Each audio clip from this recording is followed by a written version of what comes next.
14 عن عبد الله بن عمرو رضي الله عنهما قال قال رسول الله صلى الله عليه وسلم إن من أحبكم إلي أحسنكم أخلاقا. Prophet sallallahu alaihi wasallam, he said that the most beloved of you to me are those who have the best manners. And another hadith, Prophet sallallahu alaihi wasallam said, إنما بعثت لأتمم مكارم الأخلاق. I was sent to perfect good manners. So good manners have a very big part of the Islamic teachings. 215 عن عمران بن حسين رضي الله عنه قال قال رسول الله صلى الله عليه وسلم الحياء لا يأتي إلا بخير. That shyness does not come except with goodness. Many people, they see shyness as a character of weakness. However, the Prophet sallallahu alaihi wasallam, he was described as shyer than a virgin bride. He was very, very shy. And this kind of shyness, it leads to one being careful in the way he deals with his brothers, deals with other members of the community. It stops him from sinning and encourages him to do good deeds. And most importantly of all is the shyness in front of Allah subhanahu wa ta'ala, that you feel shy to disobey him. Hadith 216 عن أبي مسعود البدري رضي الله عنه قال قال رسول الله صلى الله عليه وسلم إن مما أدرك الناس من كلام النبوة الأولى إذا لم تستحي فاصنع ما شئت. The Prophet sallallahu alaihi wasallam, he said that something which the people, they picked up from the early prophethood, from all the prophets, is if you don't feel shy, then do whatever you want. So this is like a criticism of the one who sins. If you don't feel shy, then do whatever you want, that Allah, he will punish you. So this is something which people picked up from the early revelation. So we find that this is found, this teaching of the manner of shyness is found in the teachings of all the prophets. Hadith 217 عن عائشة رضي الله عنها قالت قال رسول الله صلى الله عليه وسلم إن الله رفيق يحب الرفق في الأمر كله. That Allah subhanahu wa ta'ala, he is kind and he loves kindness in all actions. And the background to this hadith is that once a group of Jews came to the Prophet sallallahu alaihi wasallam, and they said to him, instead of saying assalamu alaikum, they said assamu alaikum. And you know what assamu alaikum means? Yeah, it's like a curse. It's to say death be upon you. So they like played on the word as-salam. Instead of saying the word salam, which means peace, they dropped the lam and made it assamu alaikum. And Aisha radiallahu anha, she immediately understood their intent, and she said to them, the same to you, that may death be upon you too. And the Prophet sallallahu alaihi wasallam, he responded in a different way. He said to them, anyone know what he said to them? Wa alaikum. He said to them, wa alaikum, meaning that whatever you intend, for you the same. And in fact, this is the correct way of responding to the people of the book, Jews and Christians. That if they say salam, then it's correct to say wa alaikum, wa alaikum. So the Prophet sallallahu alaihi wasallam then turned to Aisha radiallahu anha and said to her, إِنَّ اللَّهَ رَفِيقٌ يُحِبُّ الرِّفْقَ فِي الْأَمْرِ كُلِّهِ. That Allah, he is gentle, he is kind, he loves kindness in all actions. So Aisha radiallahu anha, she had been very strong with the Jews, and the Prophet sallallahu alaihi wasallam said to them, the same to you. So he was very kind to them, even though he could have responded in a more severe way. Hadith 218 عن أبي هريرة رضي الله عنه قال أن رجلا قال للنبي صلى الله عليه وسلم أوصني قال لا تغضب فردد مرارا قال لا تغضب. That a man came to the Prophet sallallahu alaihi wasallam and said, أوصني, like, give me some advice. And the Prophet sallallahu alaihi wasallam looked at him, measured him, and gave him the appropriate advice, and said to him, لا تغضب. And you know what لا تغضب means. Okay? Don't get angry. Don't get angry. And he kept repeating the advice. The man pushed him again to give him more advice, and he kept repeating time and time again, don't get angry. So anger is a big problem, because the problem with anger is that when you have anger, sometimes you do something or say something which you regret, and then the action, it cannot be taken back, and the words, they cannot easily be taken back either. So we should always try to be controlled in the way we respond to situations. There are situations, however, where anger is desirable. Anyone know when anger could be desirable? Yeah, for example, if someone insults Islam or oppresses the Muslims, these kind of situations, anger is desirable. That you should feel incensed. You should feel angry about it. You shouldn't be cool about it. You should, show some emotion regarding this. Insult your family. Yeah, or even insult your honor, your family. This could also be a reason why you may legitimately feel angry. However, Islam, it gave us certain cures for anger. Anyone know any cures for dissipating anger? We all feel angry sometimes. Anyone know any way? Sorry? If you're standing, you sit down. Okay, if you're standing, you sit down, and if you're angry in the state of sitting down, you should lie down. Anything else? And to make wudu, this is also a way of dissipating anger. Anyone know any other method? Drink some water? I don't know about that. sounds like a good idea, drink some water. Say, A'udhu billahi minash shaitanir rajim. So you seek protection from the shaitan. So these are all ways of dissipating anger. Another way is to leave the gathering. This is something very useful, that if you feel angry, is just to leave the gathering. And really, you always feel good about afterwards that you are not angry. Hadith 219. We're talking about good manners. So we talked about shyness. We spoke about controlling anger. And Abi Hurairah radiyallahu anhu قال رسول الله صلى الله عليه وسلم ليس الشديد بسرعة إنما الشديد الذي يملك نفسه عند الغضب. Prophet sallallahu alaihi wasallam, he said that the strong man is not the one who can wrestle another man, drop him to the ground. Rather, the strong man is the one who controls his anger. And really, it's one of the greatest challenges that especially if you are able to be angry. You may be in a situation sometimes where you want to be angry, but you can't be angry. Like, for example, with your boss. It's difficult to be angry with your boss because you might lose your job, or to be angry with your father, for example. So in these situations, you have no choice, but many a time you have a choice. Maybe you have some authority over somebody else, and you can be angry. So in this kind of situation, it's a challenge on how to control your anger, where you could take out your anger on that person. Hadith 220, and Abi Hurairah radiyallahu anhu قال رسول الله صلى الله عليه وسلم آية المنافق ثلاث إذا حدث كذب وإذا وعد أخلف وإذا اؤتمن خان. Prophet sallallahu alaihi wasallam said the sign of a hypocrite, there are three: that whenever he speaks, he lies, and whenever he makes a promise, he breaks his promise, and whenever he's given a trust, he betrays the trust. So these are signs of the munafiq, of the hypocrite. However, we should know that there are two types of munafiq. The proper munafiq, in al-munafiqeen fi ad-darki al-asfali min an-nar, the lowest part of the hellfire. They're even worse than a kafir, a munafiq. So does this mean that if you lie, or if you break your promise, or if you betray your trust, you are in the lowest part of the hellfire? Is this the meaning of the hadith? Or is there a different type of munafiq? Okay, there are two types of munafiq. One is the munafiq with belief, the one who feigns Islam. He claims to be a Muslim, however, inside him he's really a kafir. And really this problem in Palestine, maybe, Allah knows best, we're not accusing anybody, but some of the statements people make, sometimes it makes you wonder what kind of Muslim they are. So Allah knows best. There's another kind of nifaq, another kind of hypocrisy, which is the hypocrisy of action. It's not hypocrisy of belief, hypocrisy of action, which many of us, we fall into. So if you tell a lie, then you are, to an extent, imitating the belief, the actions of the hypocrite. So you're like a hypocrite, somebody who lies, who breaks promises, who betrays the trust. Their behavior is similar to the behavior of the munafiq. However, we cannot say they are a munafiq, because the munafiq, when we say munafiq, we actually mean the munafiq of the belief, and really you're saying they're a kafir. If you call someone a munafiq, then really you're saying that they're a kafir, or even worse than a kafir. Hadith 221, and Abi Hurairah radiyallahu anhu قال رسول الله صلى الله عليه وسلم تجدون شر الناس ذا الوجهين الذي يأتي هؤلاء بوجه ويأتي هؤلاء بوجه. Prophet sallallahu alaihi wasallam said that the worst person is the one with two faces. So he has two faces. When he comes to one group of people, he behaves in a certain way, and when he goes to another group of people, he behaves in a different way. So this person is someone with two faces. And the Prophet sallallahu alaihi wasallam described this person as one of the most evil people, the one who is inconsistent. He does whatever suits his benefit.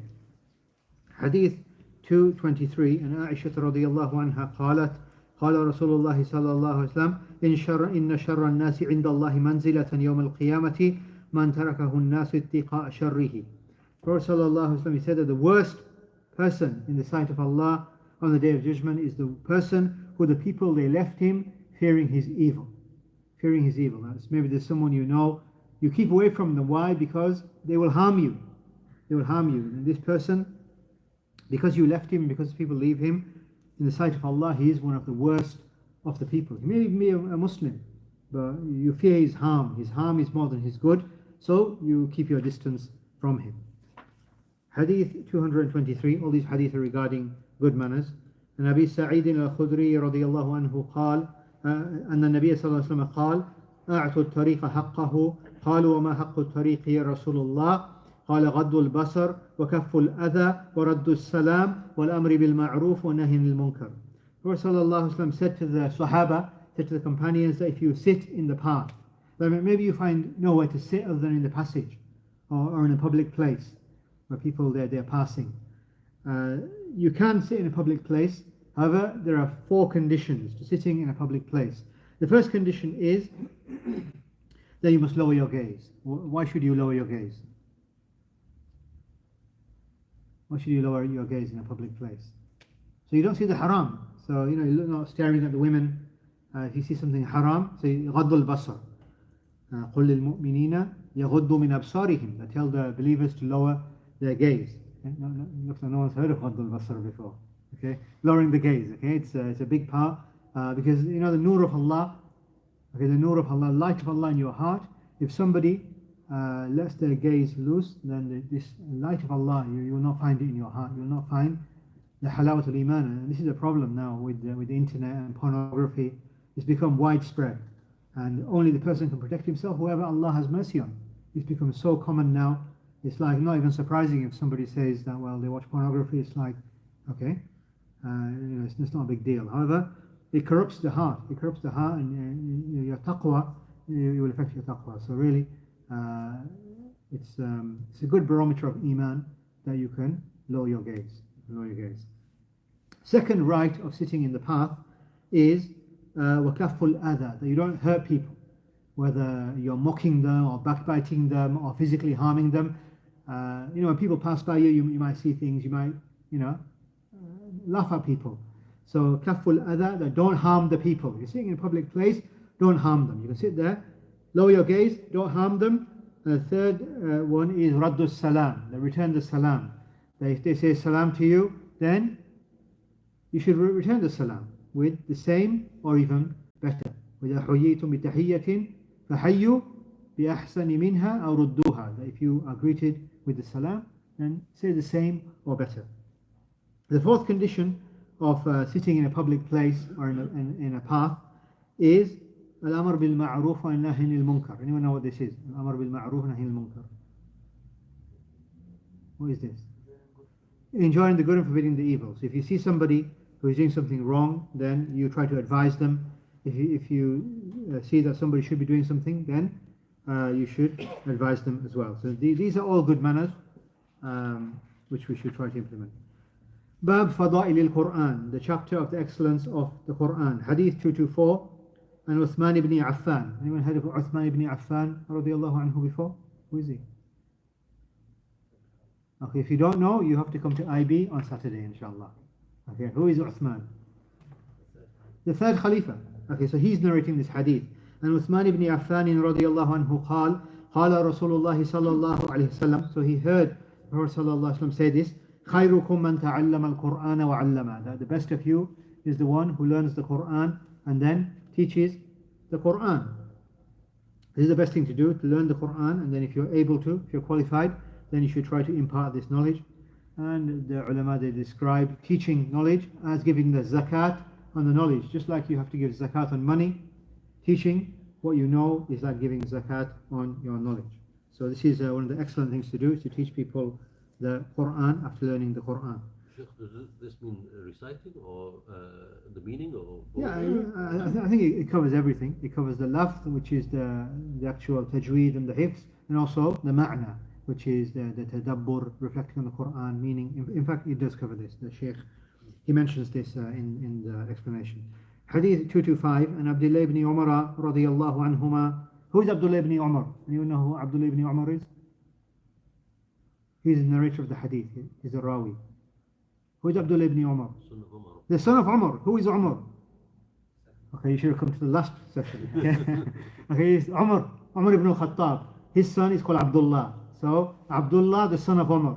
He's the one who heard this hadith. قال رسول الله صلى الله عليه وسلم لا حسد إلا في اثنتين. You know what the word hasad means? Hasad. Jealousy. That there is no jealousy apart from two people. رجل آتاه الله القرآن فهو يتلوه آناء الليل وآناء النهار ورجل آتاه الله مالا فهو ينفقه آناء الليل وآناء النهار. That we should not have jealousy apart from two people. The first is a man who recites the Qur'an by day and by night. By day and by night. There's a brother here, mashallah, when I was reading the hadith, I remember a brother at the center, whenever I see him, he's always reading the Qur'an. Okay, anyone know who I'm talking about? You probably do. Anyway, we don't need to mention his name. But there are some people, day and night, wherever you find them, they're always reading the Qur'an.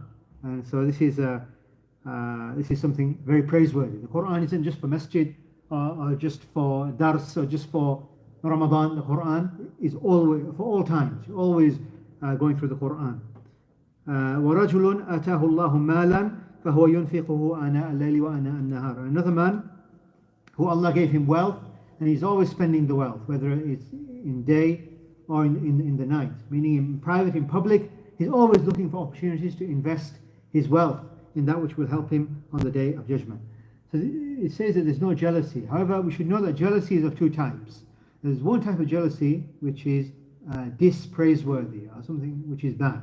And that is the jealousy which many of us we suffer from, that you don't want that person to have it, and you want that blessing to be removed from them. However, there is a praiseworthy type of jealousy. Anyone know what the word for this is? This is called ghibta. Ghibta. And ghibta is a kind of jealousy where you want it for yourself, but you don't what?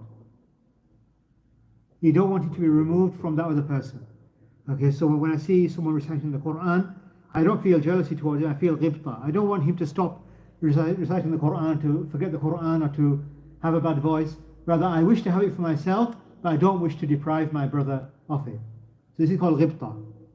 So hasad is generally used in a negative sense. However, the word ghibta is used in a positive sense, in particular with regards to Qur'an and giving sadaqah.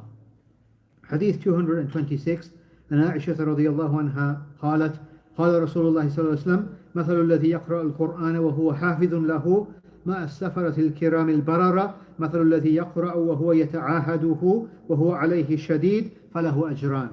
Prophet sallallahu alaihi wasallam, he said that the one who reads the Quran and memorizes the Quran, he will be with the angels on the day of judgment. He will be with the angels.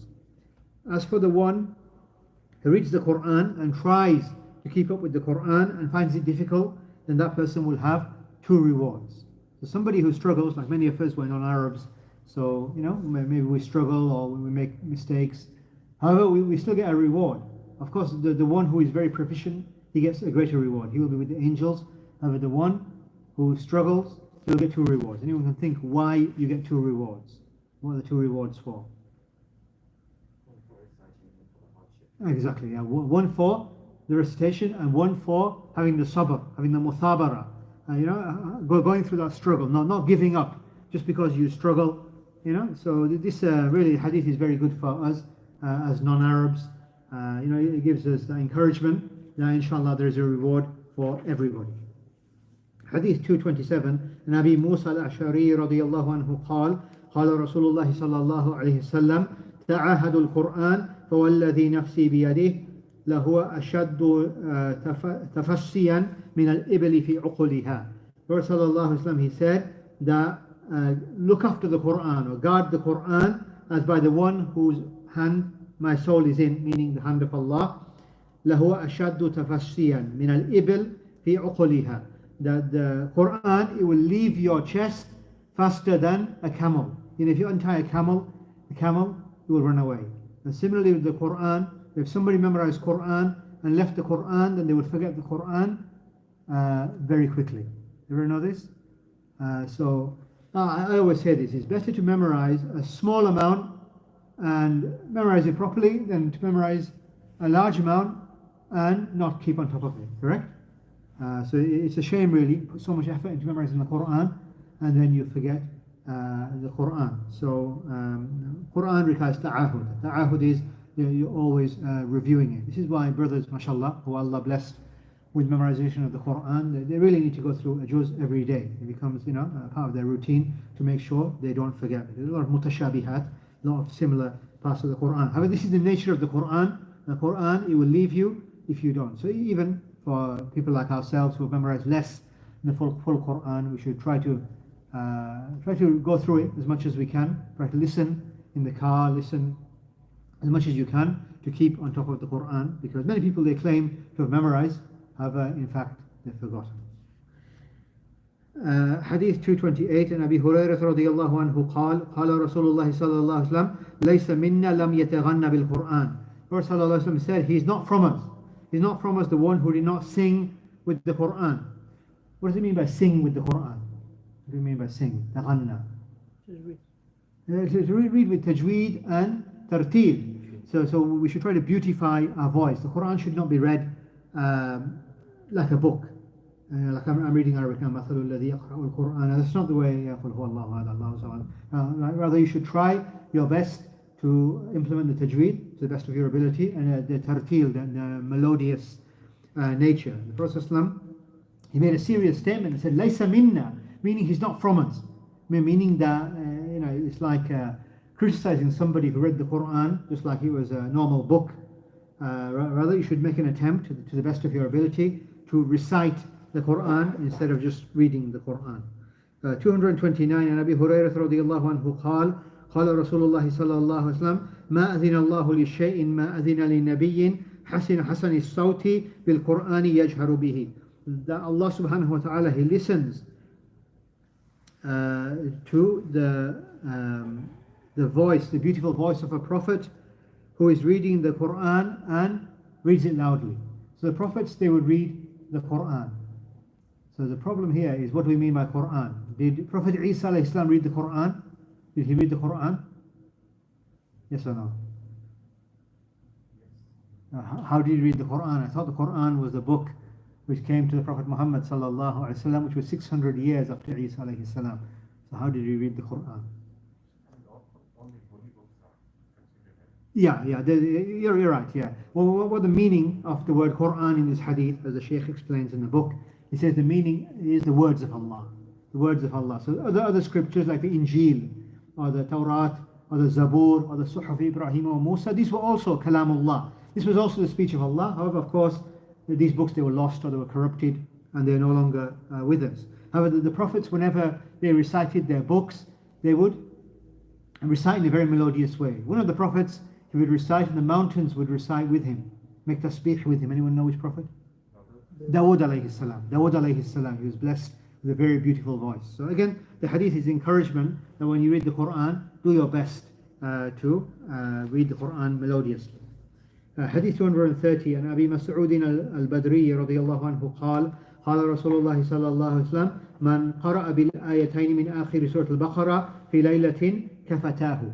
The Prophet صلى الله عليه وسلم, he said that whoever read 2 ayat from the end of Surah Al-Baqarah, second chapter in the Quran, it will be sufficient for him, meaning it will protect him. Anyone know which ayat they are, the 2 last ayat from Surah Al-Baqarah? Anyone read them? Anyone know them? Aman al-Rasul, yeah, and which is the last ayah? Aman al-Rasul is the penultimate, and the last ayah is Lillahi ma fi samawati wa ma fil ard. Yeah. So if you read these 2 ayat, if you read these 2 ayat, they will protect you. Anyone do this? Okay, it's a good habit. Read Ayatul Kursi, read the last 2 ayat from Surah Al-Baqarah, and the 3 quls. Do as much as you can. It doesn't mean that if you don't read one, you don't read any. Rather, you do whatever is within your capacity. And with that, inshallah, final hadith. والذي نفسي بيده إنها عن أبي سعيد الخدري رضي الله عنه أن النبي صلى الله عليه وسلم قال في قل هو الله أحد والذي نفسي بيده إنها لتعدل ثلث القرآن. Prophet صلى الله عليه وسلم said, by the one in whose hand is my soul, meaning the hand of Allah, that the قل هو الله أحد, which surah is this? Anyone heard of this surah before? What's the name of this surah? Suratul Ikhlas, the surah of sincerity or purity. The Prophet ﷺ said that this is equivalent to 1/3 of the Qur'an. Okay, meaning in reward. And what the ulama they say is that the Qur'an comprises three things. It comprises ahkam. Ahkam are rulings like praying and zakat and hudud and other things. And then it contains akhbar. Akhbar means stories, and it contains tawheed. Tawheed is the oneness Allah subhanahu wa ta'ala. So in this surah, which of these three do we have? Do we have rulings, or do we have stories, or do we have the tawheed?